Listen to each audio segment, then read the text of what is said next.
আসসালামু আলাইকুম। আজকে 4-5 দিন পরে আবার ভিডিওতে আসলাম। তো ঢাকার বাইরে গিয়েছিলাম। তো আজকে একটা সকাল সকাল একটা সেট আসছে ভিম্যাক্স। এই সেটটা দেখেন একদম স্মার্টফোনের মতন। আমরা যে স্মার্টফোন এরকম কার্ড দিয়ে খুলি, এটাও সেই সিস্টেমে খুলতে হবে। তো এটা নাকি মাউথ স্পিকার প্রবলেম। তো চলেন এটার কাজ করি, দেখি এটা কিভাবে খুলে এবং এটার কিভাবে কাজ করবো আপনাদের দেখাচ্ছে।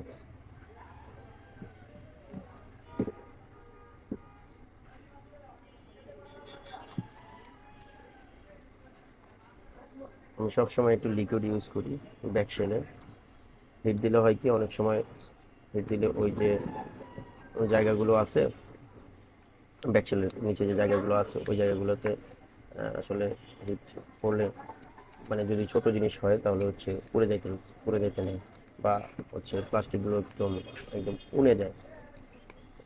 তো হচ্ছে আমরা খুলতেছি এটা।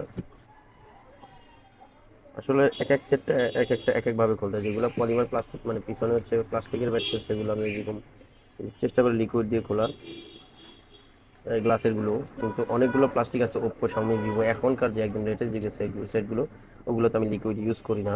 ওগুলো আমি একটু হিট করি, আস্তে আস্তে করে করি, বা মেশিনের মাধ্যমে করি, যার কারণে আর কি পিছনের স্টিকারের ওই যে ব্যাকসেলের থেকে রং, মানে রঙগুলো উঠে না।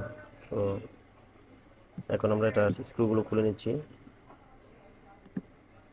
স্ক্রুগুলো খুলে নেওয়ার পরে আমরা এটা আবার মাউথ স্পিকারের লাইনটা ঠিক করবো, মাউথ স্পিকারটা লাগাবো। আসলে পরশুদিন গিয়েছিলাম একটু, পরশুদিন না, সরি, পরশুদিনের আগের দিন গিয়েছিলাম ঢাকার বাইরে। তো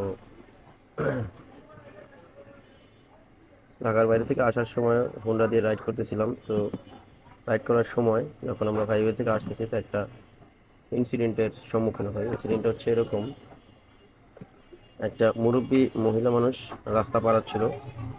রাস্তা পারাচ্ছিল ভালো কথা, রাস্তা পারাইতে পারাইতে উনি রাস্তার মাঝখানে জুতা, ওই যে হাইওয়ে রোড, ওনার জুতাটা মিস, মানে পা থেকে খুলে দেয়।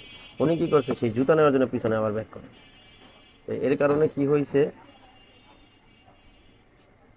এর কারণে হয়েছে সে হচ্ছে আরেকটু হলে অ্যাক্সিডেন্ট করতো।